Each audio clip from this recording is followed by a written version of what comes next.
Hi, I'm Jennifer Gilmour, and I'm an author and advocate for women in abusive relationships. If you're joining me, I am doing a Life After Abuse mini-series on different areas that I feel I need to talk about my journey and steps forward in life after abuse. So far we've already covered loneliness, support and recovery, and the last one today is about healthy relationships. The reason why I really wanted to do these was to bring awareness and to help others that are maybe in that situation, or friends and family as well. So I hope you enjoy, and please bear with me. I've got some paperwork I want to show and different things here that I'm going to reference. So we are on a journey, but it's the last one and I hope you've enjoyed them. So do let me know if you have. I think it's really important to talk about it and discuss it. It's been a difficult journey for me. It's not been an easy one. I was in an abusive relationship around several years ago now, and I have really learned a lot through going on a recovery program, to reading self-help books, to watching other YouTube videos, to anything that I could do to better myself and help myself.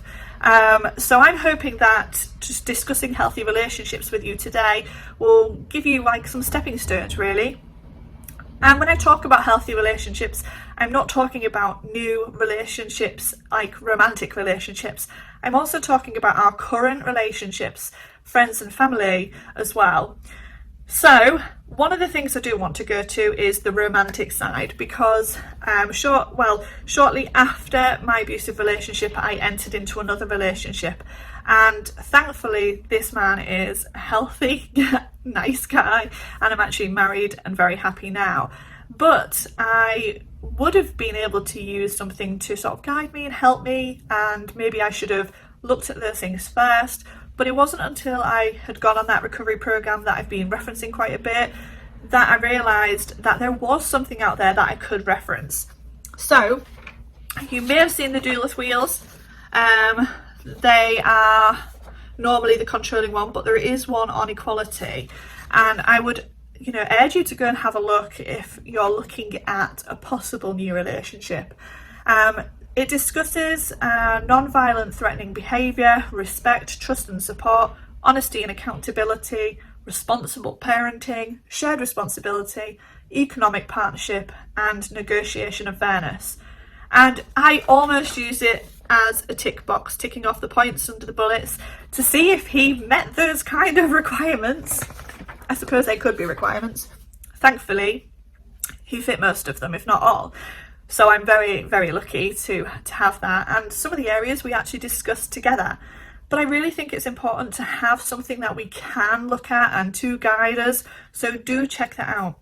It's really difficult to struggle through certain things, and if I go back to the beginning part of our relationship, it was really difficult to trust him, and he was certainly on a journey with me in my recovery as well.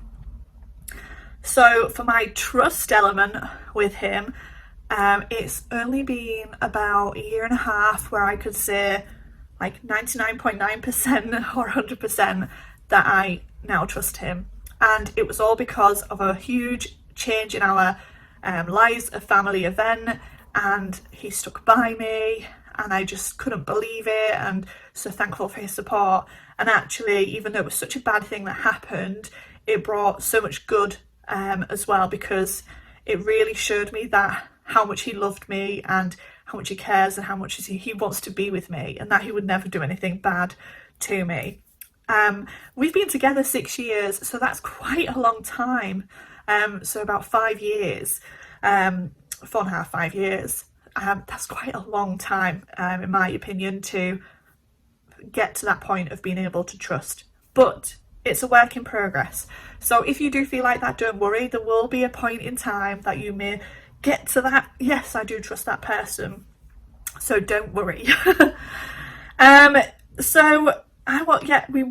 He was there with me when I was paranoid, when I was stressed, all the stuff with, my ex, And it was really important for him to come on board and share his thoughts as well. So a few years ago, I wrote a Huffington Post article on learning to love and trust again. You can find it via my website if you want to read the full thing on jennifergilmour.com. But I asked Rob, my husband, what are the things that, we can come up together to help other partners that are supporting? And so he came up with these points with me. Number one is to listen. And listening doesn't just mean being there and soaking it in. It means actively listening, responding appropriately. But most importantly, not to try and give advice.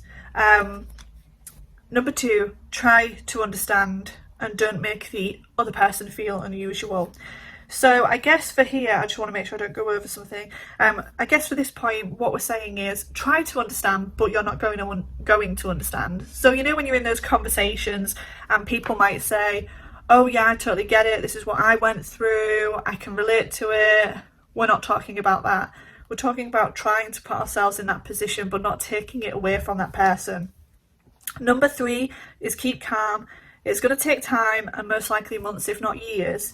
And I think that was an area that he really did well with, but there were times where he was so frustrated because I had this tunnel vision and he could see the bigger picture.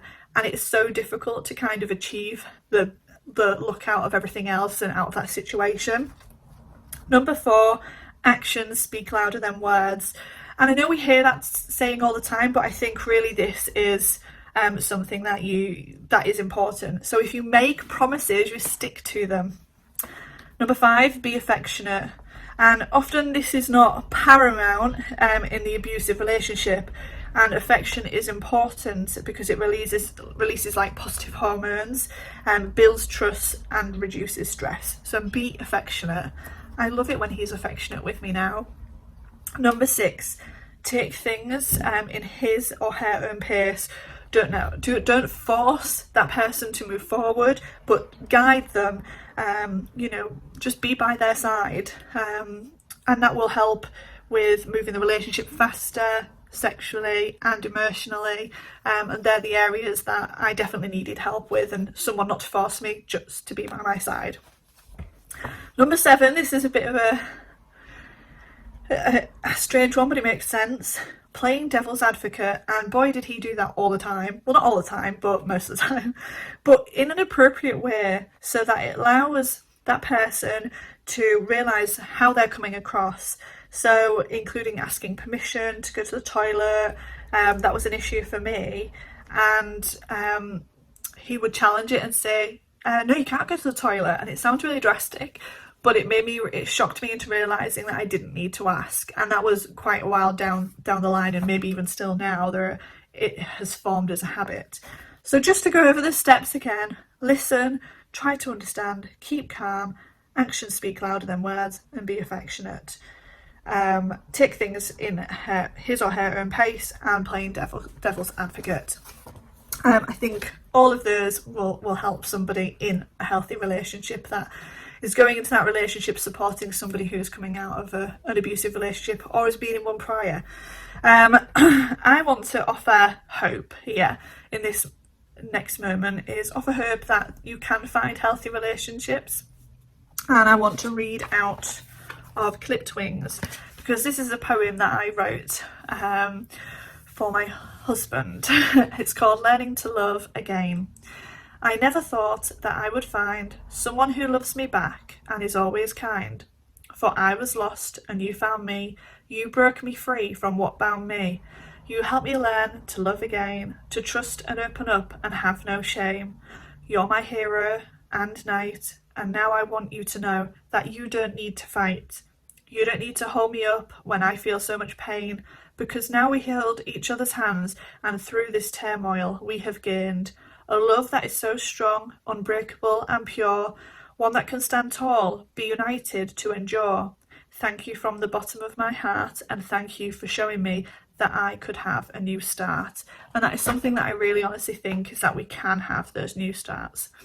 I want to go just quickly, I know I'm going over time here, but over healthy relationships with friends and family as well. So after learning about abusive behaviours and different personality tendencies, I recognised that there are relatives and family, friends that were maybe unhealthy relationships.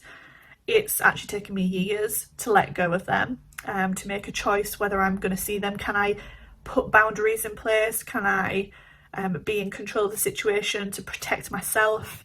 And they're the kind of people where, you know, you get a phone call and you look at the phone and you go, oh God, I really don't want to answer this phone. If I don't answer, they're going to come round to the house. I know if I answer, they're going to put me on a downer. Like, they really drain your energy. Every time you see them, it like knocks you to six for the day. You just cannot see past it. Everything comes up all the time. And so it has taken me so long, but we are allowed to give ourselves permission, like I've talked about previously, about who we are friends with, who we're in contact with. If we want to set a boundary, then that person should be able to respect that boundary. And so that's what I want to talk about in Hot Hole, is unhealthy relationships. Looking at romance and looking at our relationships in general, we are able to decide. So at this point, I want to thank you for watching the last in the series of the Life After Abuse. We've covered loneliness, support, recovery, and healthy relationships, and I'm hoping that some of it has helped you in some way, or given you an action point to go and research or go and put something into place. I would really like to know if it has helped you, so do let me know. And just to sort of point a way forward, I did mention Clipped Wings before. Clipped Wings is a collation of survivor stories of those who have been in abusive relationships. So please do check that out, and check out #AbuseTalk, which is a weekly Twitter chat, and we discuss all different areas of domestic abuse. That's what I want to say. That sums it all up in a package. I want to carry on talking because I don't want it to come to an end, but it has to. So if you want to keep on looking and watching videos, you can check me out at jennifergilmour.com. But it's a final goodbye now, and I will leave it with Together We Are Louder. Thank you.